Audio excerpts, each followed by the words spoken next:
Ruth, chapitre 1er, verset 11. Naomi dit, « Retournez mes filles, pourquoi viendrez-vous avec moi? Ai-je encore dans mon sein des fils qui puissent devenir vos maris? Retournez mes filles, allez, je suis trop vieille pour me remarier. Et quand je dirai, j'ai de l'espérance, quand cette nuit même je serai avec un mari et que j'enfanterai des fils, attendrez-vous pour cela qu'ils eussent grandi? Refuserez-vous pour cela de vous marier?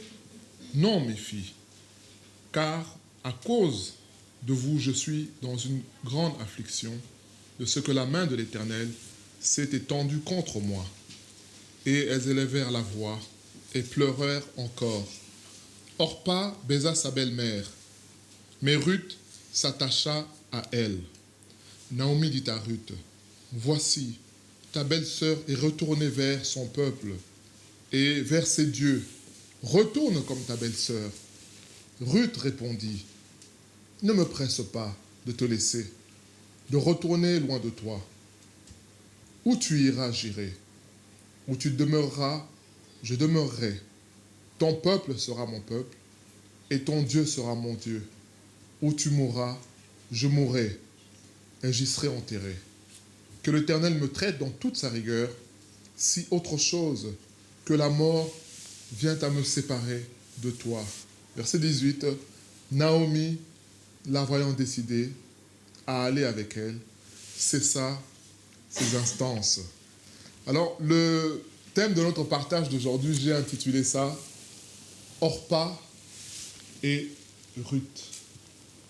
C'est ça le thème de notre exhortation. Orpa et Ruth. Et nous allons voir que au travers de l'attitude de chacun va se positionner, va voir où il se situe. Mais le but de Dieu, c'est non seulement de reconnaître notre état, mais de suivre le bon exemple. Vous savez, je fais une parenthèse pour qu'on puisse comprendre pourquoi cette dualité, pourquoi ces deux noms-là, Orpa et Ruth. Je vais expliquer pourquoi. Dans la Bible, Dieu a tendance, souvent, nous enseigne. Vous savez, comme il dit dans Deutéronome, il dit, je mets deux chemins devant toi. L'autre, c'est le chemin de la vie, l'autre, c'est le chemin de la mort. Mais choisis la vie. En fait, Dieu met toujours l'homme devant une dualité, de sorte que, vous savez, quand il y a les questions multiples, les choix multiples, quand on était à la fac, parfois les intitulés ne diffèrent que d'un mot, ou parfois même la structure change le sens de la phrase. Et parfois tu as 4 propositions, tu ne sais pas laquelle mettre. Mais Dieu, lui, c'est simple. Lui, il y a 2 voies. Il y a la bonne et la mauvaise.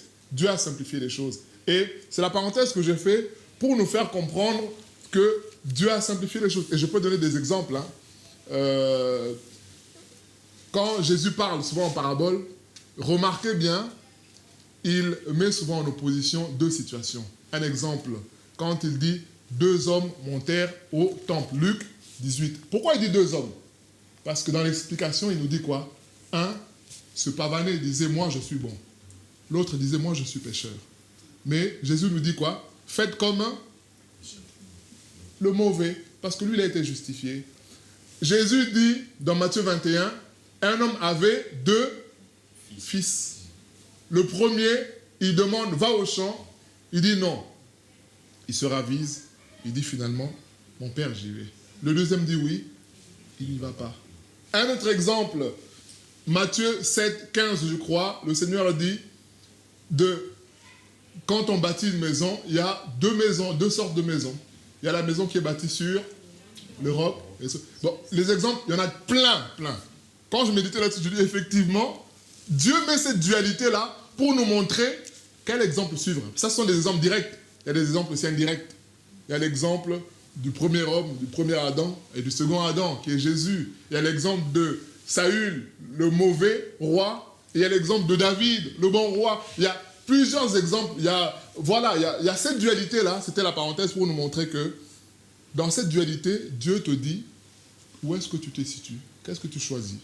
Donc je ferme la parenthèse, on revient à Orpa et Ruth. Donc on a les deux situations. Alors, Orpa, qu'est-ce qu'on nous dit? On nous dit que Ruth parle à ses deux belles filles.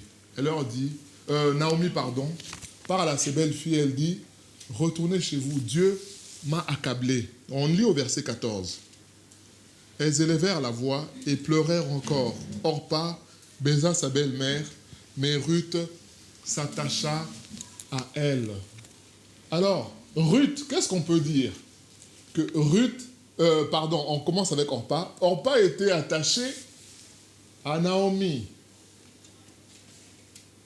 Et Naomi, dans son insistance, lui dit, écoute, dis à Ruth et à Orpa, retournez chez vous. À un moment donné, qu'est-ce qui se passe? Orpa se rend à l'évidence. Elle dit, oui, effectivement. Bon, elles ont pleuré ensemble. Elles se sont consolées. Moi, j'ai perdu mon mari, ton fils. Toi, tu as perdu ton mari. Tu as perdu... Et elles se sont consolées. Et Orpa est rentrée chez elle. Et on nous dit, mais Ruth resta attachée à elle. Donc, la première situation, c'est les Orpa. Les Orpa, c'est qui? Les Orpa, ce sont des gens qui ont un certain attachement à Dieu. C'est un certain attachement qui est quand même là, qui est évident, qui aime les choses de Dieu, qui aime lorsqu'on se retrouve, on loue le Seigneur, Alléluia, Jésus est vivant, qui chante, qui parfois exhorte, qui vont témoigner, dire Jésus a fait ceci pour moi. Mais quand vient la difficulté, Orpa est où? Il abandonne. C'est ça le premier point. Les Orpa, ce sont ceux qui ne vont pas jusqu'au bout. Il y a un verset qu'on nous donne souvent dans Luc 22, je crois, où Jésus dit que vous êtes de ceux qui avaient persévéré avec moi jusqu'à la fin. Et à cause de cela, mon Père dispose le royaume en votre faveur. Les Orpa, bien aimés, comprenons bien, hein, les Orpa, ce sont des gens qui sont quand même aussi attachés, ils sont dans les choses de Dieu. Ils sont aussi parfois chrétiens. Mais quand viennent les difficultés, on voit le fond de leur cœur, finalement. On sait qui est Orpa. Les Orpa, ce sont des gens qui viennent au Seigneur pour les bénédictions, pour ce que Dieu peut donner. Je pense que quand Naomi parle, elle dit, regardez, j'ai tout perdu. J'ai plus rien. Je pense que Orpa, lorsque Naomi insiste en disant, mais rentrez chez vous, peut-être qu'elle voulait déjà rentrer depuis longtemps, peut-être, c'est pas écrit, ça c'est moi qui dis. Mais par politesse, par forme, on se dit, ah, si je parle maintenant, on va dire que je suis une profiteuse. Je veux quand même rester. Vous savez, c'est comme un exemple, tu manges, tu as très faim, tu vois quelqu'un à côté de toi, tu le proposes pour la forme, en espérant au fond de toi que, bon, j'ai vu le type venir, il vient de manger, donc quand je lui propose, c'est pas politesse, par courtoisie, c'est ça le bon mot. T'en veux un petit peu? Bon, tu t'attends à ce que la personne dise, non, c'est bon, je viens de manger, mais la personne dit oui, bon, lui, vraiment, voilà, c'est ça. C'est ça les Orpa. Donc, pendant que Naomi lui dit retourne, bon, elle se dit que bon, j'espère qu'elle va continuer à insister. Et finalement, elle finit par partir. Les Orpa, ce sont des gens bien aimés avec qui tu ne peux pas faire un projet soutenu. Quand j'ai dit tu, je parle aussi de Dieu. Combien de personnes n'avons-nous pas vues dans le parcours chrétien? Des gens qui viennent avec des projets mais gigantesques. Parfois, il vient et te dit, tu sais, moi je suis informaticien, on pourrait travailler le site de telle manière. Ah, bien aimé, ça nous fait plus trembler. Parce qu'à force de tomber dans les pièges, tu deviens finalement rodé. Hein. Quelqu'un qui vient avec des grands projets comme ça, nous on attend que tu fasses. Parce que quand tu viens, tu dis, ah ben on peut faire. Oui, mais qu'est-ce qui t'empêche de faire? Fais qu'on voit. Il y a des gens qui sont venus avec des très grands projets. Mais je ne dis pas que ces gens-là sont mal intentionnés, non. Mais c'est peut-être la chair, c'est peut-être l'émotion. Vous savez, quand vous êtes dans l'émotion, oh là là là, mais on pourrait faire ci, on pourrait faire ci. Tu viens avec... Mais oui, mais nous, on t'attend dans les faits. Un jour, tu viens, tu dis, ah tiens, j'ai fait une maquette là, qu'est-ce que vous en pensez? Ah, là, on voit que c'est du concret. Mais les hors-pas, ce sont des gens qui vont faire des belles confessions, mais en réalité, il n'y a rien du tout. La réalité n'est pas là. Ce sont des gens, vous savez, le christianisme aujourd'hui, on te dit, viens à Jésus, tu seras béni. Est-ce que c'est faux? Non, c'est pas faux, c'est vrai. Mais c'est pas ça la vie chrétienne. La vie chrétienne, c'est quoi? C'est Luc 23, Luc 9, 23, Luc 9, 24. C'est ça la vie chrétienne. Le Seigneur dit, quiconque veut me suivre, qui renonce à lui-même, qui porte sa croix, et qu'il me suive. Verset 24 de Luc 9, Jésus nous dit quoi? Celui qui veut gagner sa vie, garder sa vie, va faire quoi? Va la perdre. Mais celui qui la perd pour moi, il va la faire quoi? Il va la retrouver. C'est ça, bien-aimé. C'est ça. C'est ça la réalité. Et les hors-pas, ce sont des gens qui viennent au Seigneur parce que le Seigneur fait des belles promesses. Mais vous savez, ça c'est facile, tout le monde peut faire ça. Hein. Comme on nous donne souvent l'exemple, il suffit qu'on dise qu'à telle adresse à Étampes, chaque dimanche à partir de 15h, on distribue, on donne aux gens un chèque de 500 €. Je peux vous dire que tout le monde va venir. Hein. Tout le monde va venir. Et c'est ça les hors-pas. C'est-à-dire qu'ils viennent au Seigneur parce qu'ils ont un objectif. Le véritable attachement n'y est pas. Il n'y a pas cette véritable... En fait, ils ne sont pas touchés au fond d'eux. Ils sont touchés, je ne nie pas. Hein. Ils sont peut-être touchés d'une certaine manière, mais ça reste au niveau de la surface. Et comment on va le savoir? On va le savoir lorsque viendront les difficultés. Les hors-pas, c'est qui? Ce sont des gens qui refusent de se battre. Quand je dis se battre, c'est utiliser les moyens que Dieu nous donne pour ne pas laisser faire la situation. Difficulté dans le couple. Vous savez, aujourd'hui, le gouvernement a tellement simplifié les choses qu'on peut divorcer même à l'amiable. Vous savez, avant, c'était compliqué. Hein? Mais aujourd'hui, le gouvernement a tellement simplifié les choses.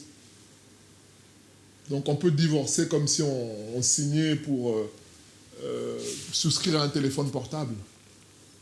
C'est ça les hors-pas. C'est-à-dire qu'une fois qu'il y a la contrariété, oh, il s'arrête. Il va dire on n'est pas compatible. Comme certains serviteurs vont dire, ça c'est pas la femme du ministère. Bien aimé, c'est ça les hors-pas. Je ne sais pas si on se comprend dans tout ce que je suis en train de dire là. Ils ont un certain attachement à Dieu, mais il n'y a rien de profond. Il suffit qu'il y ait une petite pression qui arrive, qui grandit, et là, on voit leur véritable état bien-aimé. C'est ça les hors-pas. C'est ça les hors-pas. Les hors-pas, ce sont des gens qui n'acceptent pas Dieu tel qu'il se présente à eux. Vous savez, on est fort, hein? On est content de dire qu'on est chrétien quand Dieu agit puissamment et qu'on voit des choses. Là, on est fort de dire qu'on est chrétien. Mais quand tu es dans une mauvaise situation, quand tu es dans une situation de maladie, est-ce que tu as la même joie de témoigner de Jésus? Je me rappelle d'une sœur d'un certain âge qui commençait à la fin de sa vie à avoir des problèmes de santé. Eh ben, elle, quand elle était à l'hôpital, elle passait son temps à parler au médecin, mais avec autorité. Hein. Mais pourquoi tu ne te convertis pas? Si tu ne te convertis pas, tu sais que tu vas aller en enfer. En fait, elle, c'était ça, sa mission. Aller à l'hôpital pour témoigner. Mais parfois, le médecin se moque de toi. Il dit, oh là là, madame, vous perdez la tête. Vous savez, ils vont vous expliquer scientifiquement que parfois, quand une personne souffre, il y a un point où elle arrive à une certaine démence, où elle perd la tête. Donc pour lui, quand il écoute une personne comme ça, il dit, oh là là. Voilà, c'est la maladie en fait. Mais ce n'est pas la maladie, c'est la vérité qu'on te dit. C'est la vérité qui t'est dit. Mais est-ce que nous avons cette force-là de témoigner du Seigneur quand les choses vont mal? Souvent on a honte, on a peur parce qu'on se dit, attends, je ne vais pas parler de Dieu qui peut régler les problèmes alors que moi-même tout le monde sait que j'ai des problèmes.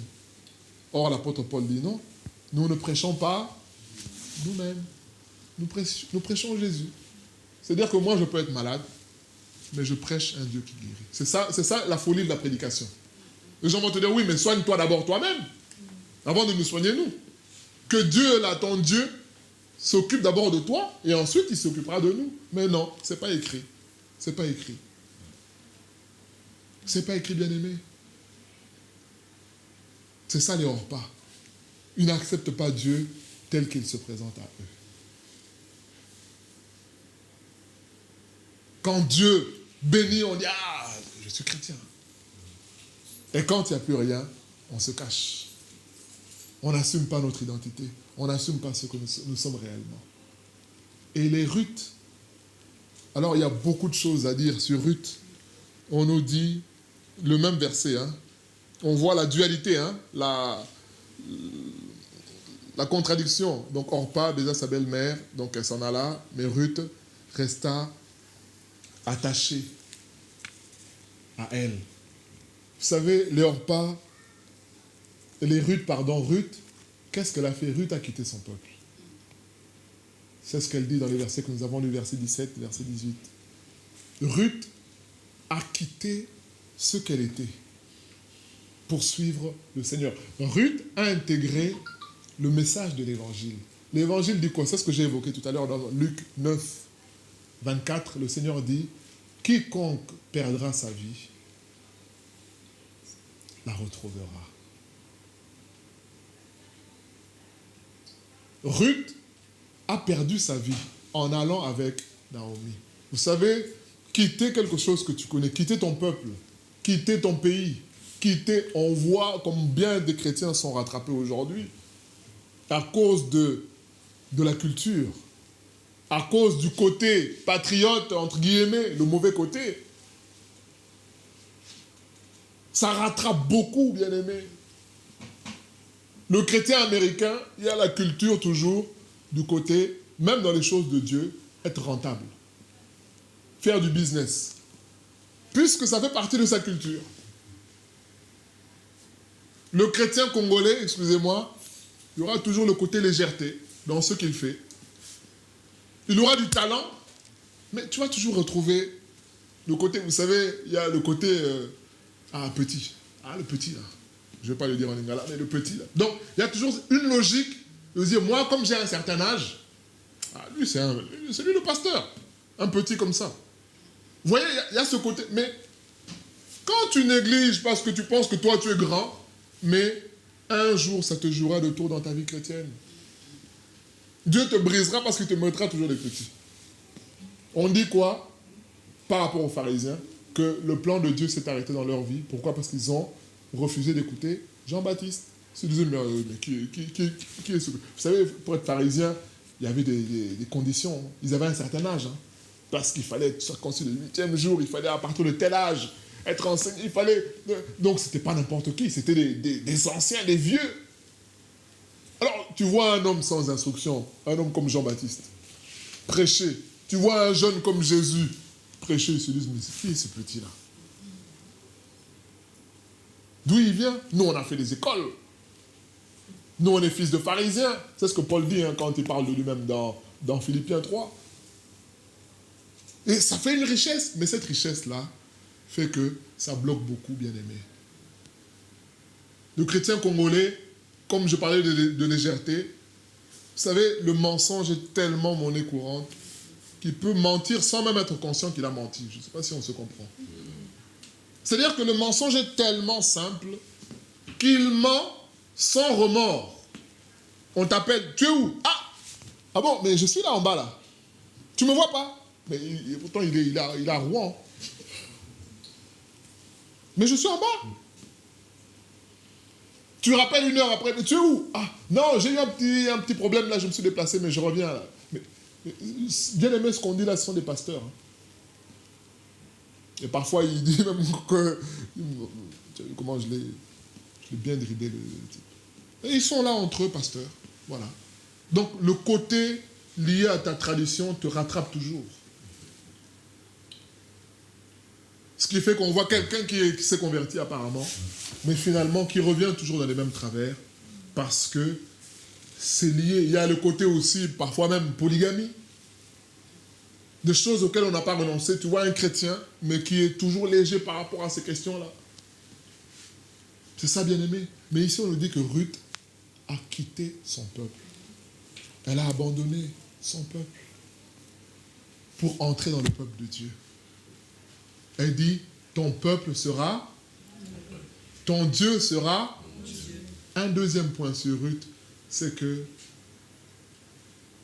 les Ruth, ce sont des gens non seulement qui appartiennent au peuple de Dieu, mais qui aiment le peuple de Dieu, qui aiment les chrétiens. Un chrétien bien-aimé doit aimer les chrétiens, il doit aimer aussi le peuple de Dieu, il doit aimer aussi Israël. Quelqu'un me dit, oh oui, mais Israël, regarde. Mais bien-aimé, c'est ça. C'est ça la réalité. Jésus dit dans Jean 4, il dit, le salut vient des Juifs.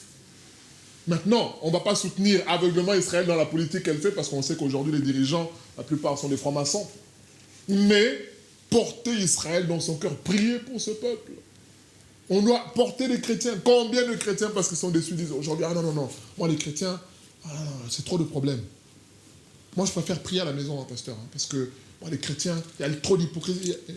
Donc, c'est que tu n'es pas chrétien. D'autres vont dire, ah non, moi, si je monte une entreprise, jamais avec les chrétiens. Les chrétiens sont des profiteurs. C'est que tu as un problème, bien-aimé. Ça ne veut pas dire qu'il n'y a pas, tu n'es pas tombé sur des escrocs, parce que ce n'est pas tout celui qui se dit chrétien qu'il est. L'apôtre Paul dit, ce n'est pas tout celui qui descend d'Israël qui est réellement d'Israël, non. Ce n'est pas tout celui qui va à l'assemblée, à l'église, qui est chrétien. C'est comme partout, il y a des escrocs aussi, qui peuvent cacher son jeu pendant 10 ans. Mais maintenant, de là à généraliser pour dire, non, tous les chrétiens sont pareils, c'est-à-dire que tu as un problème. Ruth nous apprend que quand tu adoptes Dieu, tu adoptes aussi son peuple. Vous savez, c'est l'image qu'on prend souvent pour le mariage. Vous savez, quand les gens se marient, souvent, ils sont deux à se regarder dans les beaux yeux. Ouh, t'as des beaux yeux, ma chérie, je t'aime. Mais, comme on dit souvent, quand on épouse une personne, on épouse aussi sa famille. On épouse aussi les cousins. On épouse aussi le grand frère, le petit frère. Mais ça, on oublie. Nous, on se regarde juste dans les yeux. Mais quand tu épouses la personne, sache que il y a aussi les à côté qu'il faudra aussi supporter. Vous êtes tous les deux à regarder Netflix, ça sonne. Ah, c'est le petit frère qui vient. Mais lui, dans sa tête, il se dit, je viens chez ma grande sœur. Ou je viens chez mon frère. Donc l'autre aussi doit supporter. C'est la famille. Parce que tu ne vas pas dire à ton frère, ah non, mais ton frère, il vient beaucoup. C'est mon frère. Mais c'est mon frère. Mais bien aimé, ça fait rigoler, mais beaucoup se sont séparés comme ça. Parce qu'à un moment donné, tu touches à sa famille, il va faire le choix. Il va dire, attends, moi j'ai galéré avec lui, on a galéré ensemble. Toi, je t'ai connu là maintenant, tu veux nous séparer? Ben non. Il y en a même qui vont dire, mais non, mais il faut que tu fasses un choix. Soit c'est moi ou c'est... Bien aimé, c'est ça. C'est ça la réalité.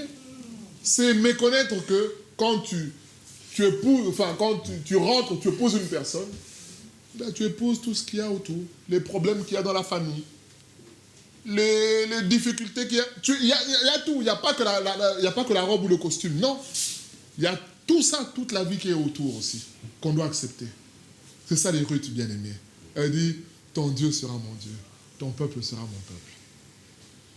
J'accepte de te suivre dans ces conditions-là. Bien-aimés, les Ruth, ce sont des gens qui sont décidés. J'aime beaucoup le verset 18. On dit, Naomi, la voyant décidée à aller avec elle, c'est ça ces instances. Vous savez, Naomi regarde Ruth. Elle dit, mais regarde, j'ai tout perdu. Je n'ai plus rien. Mais pourquoi tu veux venir avec moi? Elle dit, écoute, ne me parle pas de ça. Moi, je viens avec toi. Naomi regarde et dit, mais... Et on nous dit, la voyant décidée. Bien-aimé, c'est ça. Les Ruth, ce sont des gens qui sont décidés parce qu'ils sont touchés au fond d'eux. Ils ont compris. On se rappelle presque la même histoire dans Jean chapitre 6, quand Jésus dit, il faut boire de mon sang, il faut manger ma chair. Et Jésus rajoute encore, il tape encore un bon coup de marteau pour dire, mon sang est un breuvage. Ma chair est une bonne nourriture, bien aimée. Vous savez, si Parfois, tu entends des choses. Parfois, on entend, on se dit, bon, non, j'ai mal entendu. Ou quand il dit, il faut manger ma chair. Mais il rajoute que ma chair est une bonne nourriture. Mon sang est un breuvage. Oh, alors là, tu dis, ah non, non, non, mais c'est pas possible. Mais cet homme, c'est un cannibale. Comment ça se fait que... Mais non, c'est pas possible. Même si ce qu'il dit est vrai, mais là, c'est trop, là. Comment on peut le suivre dans ces conditions-là? Mais qu'est-ce qui se passe? On nous dit quoi? À ce moment-là, plusieurs qui le suivaient ont fait quoi? Se retirèrent. Et là, Jésus regarde les apôtres. Il dit, mais pourquoi vous ne faites pas comme eux? Pourquoi vous ne partez pas aussi? Pierre dit quoi? Il dit, nous avons su, nous avons connu que tu es le Christ. Et il dit, vers qui irions-nous? C'est toi qui as les paroles de la vie éternelle. Bien aimé, c'est ça. Pourquoi Jésus pose cette question-là? Jésus veut que la décision de le suivre soit une décision qui est basée sur ce qu'eux-mêmes ils ont reçu de Dieu. C'est ça, bien aimé. Et c'est ça qui se passe avec Ruth. Elle était décidée au fond d'elle. Elle s'est dit, quoi qu'il arrive, non. Moi, j'ai compris que ton Dieu est le véritable Dieu. Alors, quoi qu'il arrive, je reste attaché à toi. Bien aimé, c'est ça, les Ruth. Ce sont des gens qui sont décidés. Comme j'ai donné tout à l'heure l'analogie avec la maison qui est bâtie sur le roc, la maison qui est bâtie sur le sable. Quelle que soit la situation, la maison bâtie sur le roc, elle tient. Et les Ruth, ce sont des gens qui ne quittent pas la barque parce qu'il y a la tempête. Combien de chrétiens ne connaissons-nous pas, bien-aimés? C'est une réalité. C'est ça qui a inspiré cette exhortation-là. Je méditais là-dessus, je dis, mais il y a des gens qui ont commencé, mais dans la souffrance, dans la galère, parfois il t'appelle, il te dit, mais Dieu, il est où? Regarde comment je suis malade, Dieu m'a abandonné.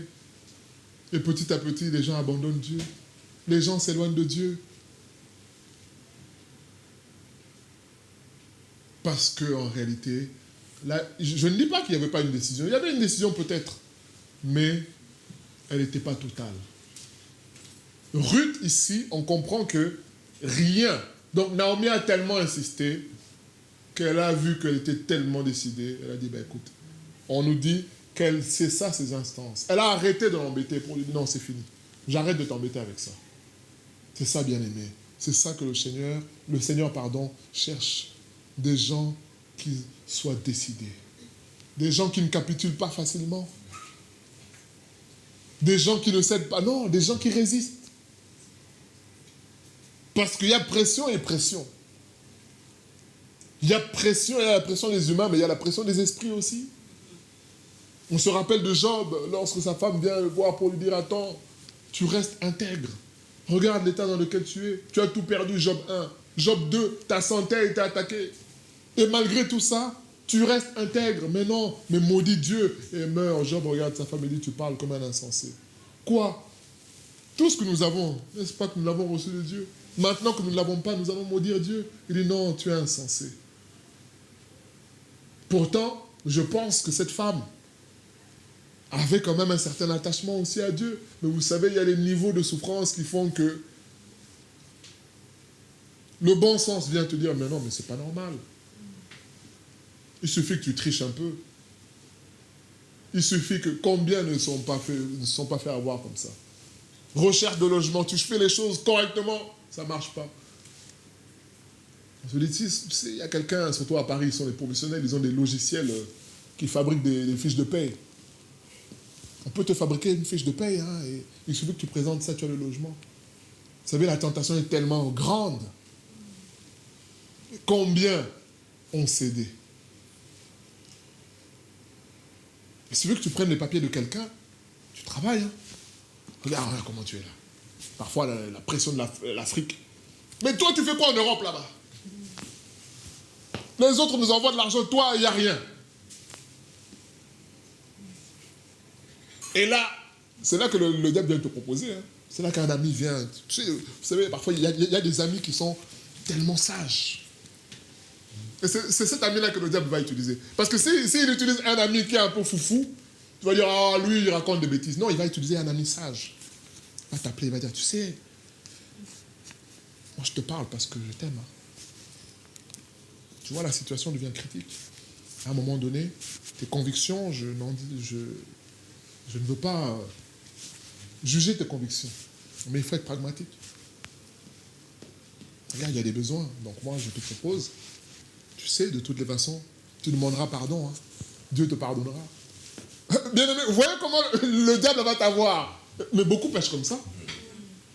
Comme les choses sont faciles, entre guillemets, il pêche, après il vient, il pleure, il dit, bon, Dieu pardonne, mais Dieu pardonne, bien aimé. Mais vous savez, quand toi-même tu es, je ne dis pas que Dieu ne pardonne pas, non. Mais quand tu prémédites toi-même ton péché, mais si tu meurs à ce moment-là, avant de te repentir, mais il y a aussi l'esprit d'égarement qui peut faire que tu pêches en te disant, bon, on est dimanche, je fais mon petit truc, je veux me repentir mardi ou mercredi. Mais si tu meurs à ce moment-là, c'est ça, bien aimé. C'est à ce moment-là que le diable vient te proposer quelque chose pour te dire, mais regarde. De toute façon, après tout, nous tous on est chrétiens. Hein. On est passé par là. Regarde, moi j'ai fait venir mon frère avec mes papiers. J'ai fait ceci avec ça, j'ai fait ça. Donc, tu n'es pas le seul chrétien. Aujourd'hui, je sers... Mais toi, tu regardes ça, tu dis, ah oui, effectivement. Non, bien aimé. On nous dit que Ruth est restée. Elle était décidée. Quelle que soit la difficulté, je garde le nom de Dieu. C'est ça qui manque dans beaucoup, bien aimés. Des souffrances. Vous vous rendez compte, tu es avec quelqu'un qui ne peut plus rien te promettre. Et Naomi elle-même le dit, même si je rencontrais un homme, et que j'avais un enfant, déjà c'est impossible. Mais même si, imaginons que ça arrive, est-ce que vous allez attendre que l'enfant grandisse pour l'épouser? Il dit, mais tout est perdu. Mais non, ce n'était pas ça que Ruth regardait. Parce qu'elle avait en tête le Dieu véritable. Bien-aimé. C'est ça, les Ruth. C'est ça, les Ruth bien-aimés. Et j'ai évoqué tout à l'heure Luc 9, 24, celui qui perd sa vie. Celui qui accepte de perdre sa vie la retrouvera. Celui qui garde sa vie, il la perdra. Vous savez, qui connaît comment l'histoire de Ruth se termine? Ruth rencontre Boaz. Et qu'est-ce qui se passe ensuite? Ruth a un enfant qui s'appelle comment? Comment? Non. Obed. Obed qui est le père d'Isaïe. Isaïe qui est le père de David. L'homme selon le cœur de Dieu. Vous voyez, une étrangère qui a perdu sa vie, qui a perdu son identité. Parce que perdre son peuple bien-aimé, c'est perdre ton identité. Ça me fait penser à Rahab, la prostituée, qui en arrive à trahir son peuple en accueillant des espions. Vous savez, ça, c'est quelque chose, surtout dans des pays comme aux États-Unis, c'est la haute trahison. On le voit avec certaines personnes, Julian Assange, certaines personnes qui ont donné des informations secrètes. Ah ben là, si le gouvernement fédéral t'attrape, ah, c'est fini pour toi. On le voit avec les Chinois qui envoient les espions. Si tu dénonces les choses, ah ben c'est fini. Toute ta famille là-bas est prise en otage. Et Ruth a fait ce choix-là d'abandonner son peuple. Elle qui était étrangère, mais qu'est-ce qui se passe? Elle entre maintenant dans la filiation avec Obed, avec Isaïe, avec David, l'homme selon le cœur de Dieu. Et nous savons tous aujourd'hui que Jésus, l'un des titres, c'est quoi? Fils de David. C'est Bartimée qui l'appelle comme ça. Jésus, fils de David. Bien aimé, vous voyez un peu le cheminement. Elle a accepté de perdre sa vie. Et je ne vous ai pas raconté les détails, hein. C'est un livre qui n'a que 4 chapitres. Mais vous savez, quand Ruth rencontre Boaz, elle va juste glaner dans les champs. Boaz se renseigne, il dit, mais qui est cette personne-là? On lui dit, vous savez, Elimelech, notre frère, qui est parti dans les pays de Moab, ben ceci, cela, il est mort avec Malcon et Kiljon, ses enfants, et voilà. Alors Boaz vient. Il dit à Ruth, ah, c'est toi Ruth? Il dit, oui, mais c'est quoi, qu'est-ce qui se passe? Il dit, non, j'ai entendu parler de toi. J'ai entendu les bonnes choses de toi. Un autre point que je n'avais pas prévu, c'est que les Ruth, ce sont des gens qui vivent dans les témoignages du Seigneur.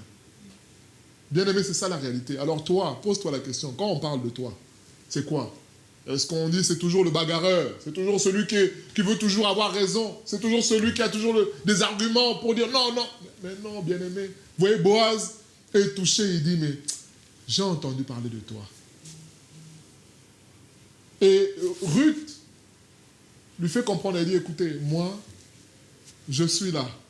S'il y a un proche parent de mon mari pour me prendre, je suis disponible. Alors, Boaz rajoute, il dit, écoute, ce que j'avais entendu de toi m'a déjà touché. Je me suis dit, tu es une bonne personne. Mais là, le second élément que tu donnes là, plaide encore plus pour toi. C'est écrit, c'est pas moi qui le dis, c'est écrit. Parce que Boaz se dit quoi? Il dit, moi, je suis un homme âgé. Comment une jeune fille comme ça, avec un bel avenir, peut s'intéresser à moi, un vieux? Aujourd'hui, je pense qu'on se moquerait de la personne, on dirait, oh là là là là, mais c'est pas possible. Alors, ou certains diraient même, non, mais c'est parce qu'il a de l'argent. Les gens vont dire ça. Mais Boaz, lui-même, il sait au fond de lui que c'est pas à cause de ça. C'est parce que Ruth est une personne véritablement intègre.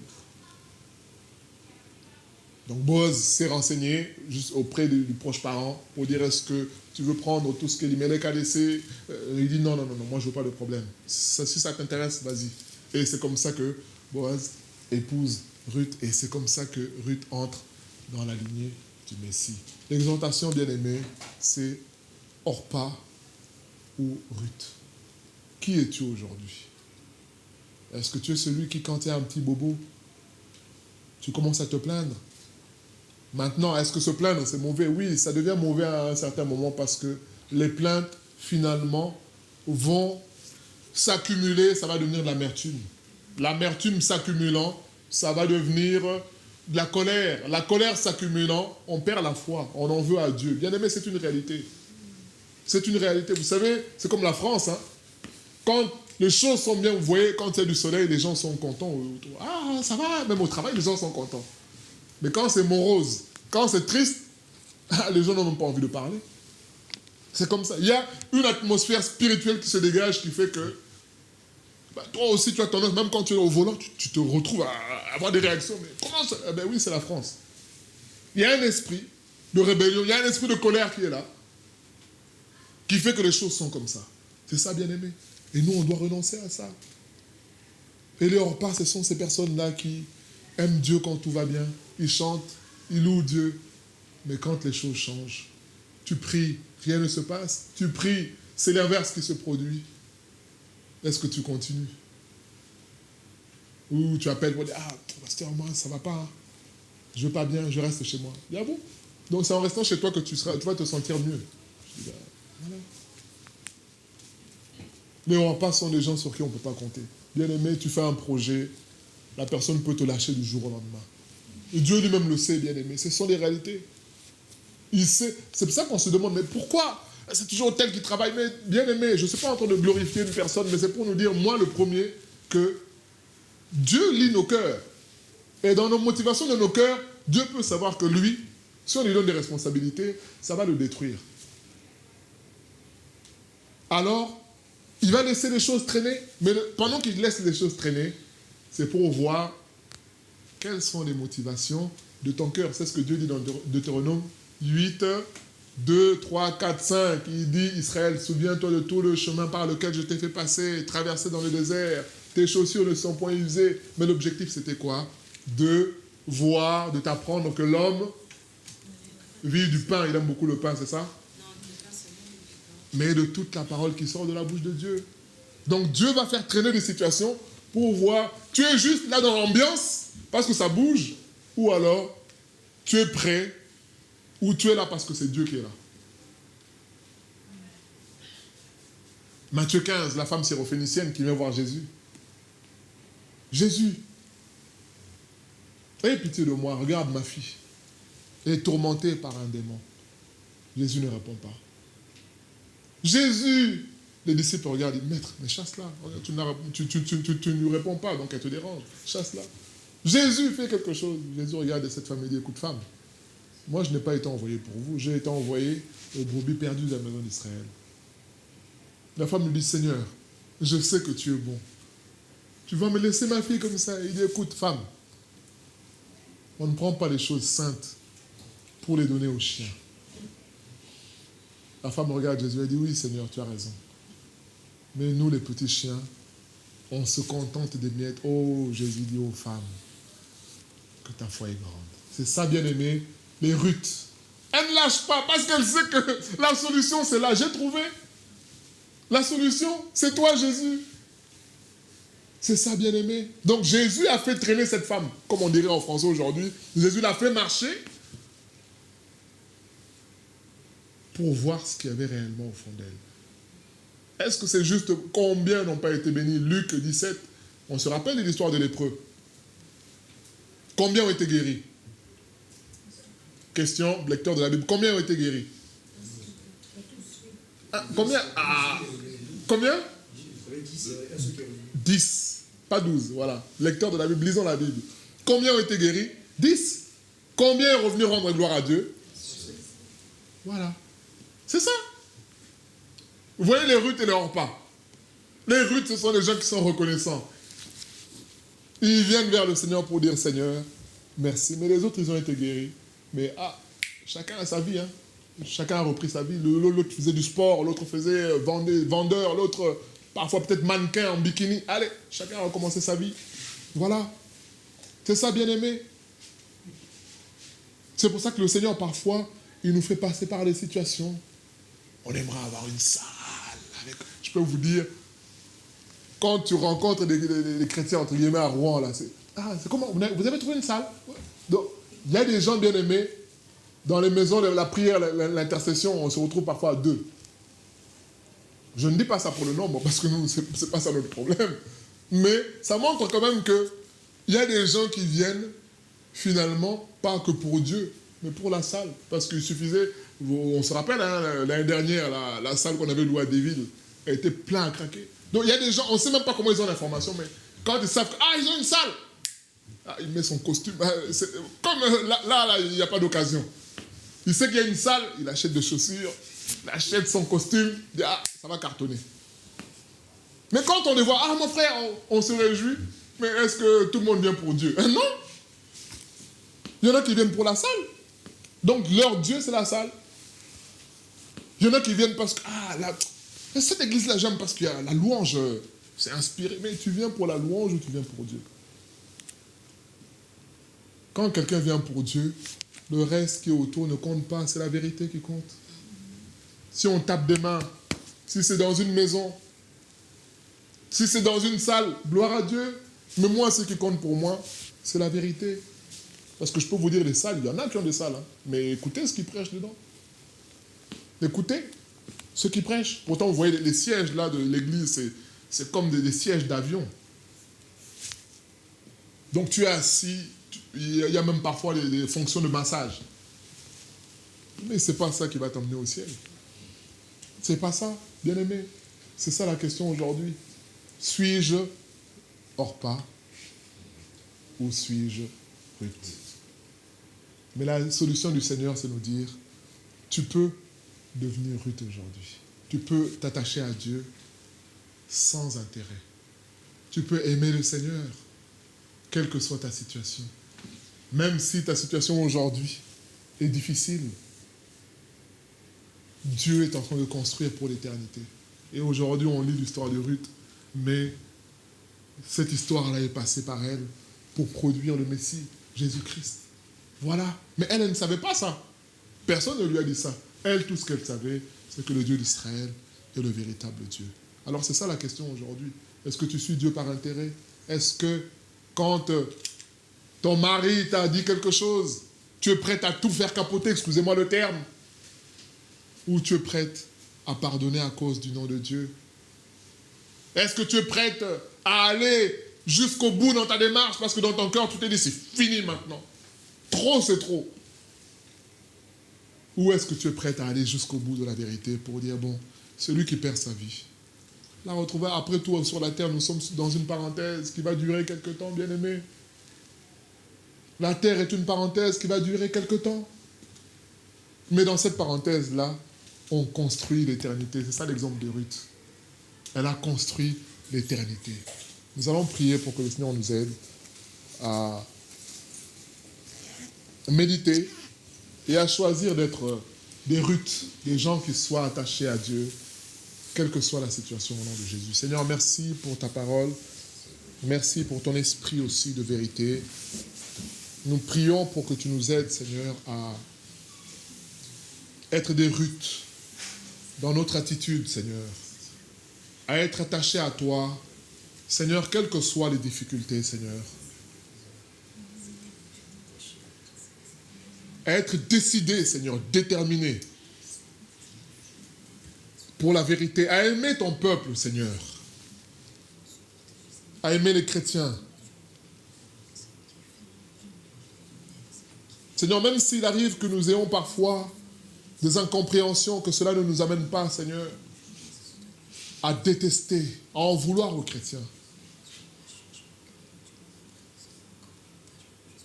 Aide-nous, Seigneur, à prier aussi pour Israël, à bénir Israël, car il est écrit que celui qui bénira Israël sera béni aussi, Seigneur.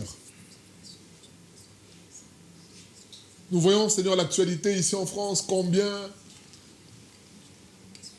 les médias français sont hostiles à Israël, Seigneur. Et parfois, ça nous influence aussi dans notre jugement, dans notre façon de voir les choses. Seigneur, nous prions pour que tu mettes dans nos cœurs, Seigneur, cet esprit de bénir Israël. Aide-nous, Seigneur, à accepter de perdre notre vie. Renoncer à notre identité. Renoncer à ce que nous sommes pour ta gloire à toi, Seigneur. Seigneur, aide-nous, Seigneur. Nous ne voulons pas être des hors-pas, Seigneur, qui sont instables, qui peuvent être là aujourd'hui et demain, plus rien. Qui parfois ont leurs intérêts à eux, viennent mais les projets ailleurs. Qui, lorsque la tempête souffle, cherchent à sortir de la barque. Seigneur, mais c'est dans la barque, Seigneur, que nous sommes en sécurité parce que tu es là, Seigneur. Merci, Seigneur, pour l'esprit, ton esprit qui continue son œuvre dans nos cœurs. Merci pour ta parole, Seigneur, qui me parle à moi le premier, Seigneur. Au nom de Jésus. Amen. Que Dieu soit béni.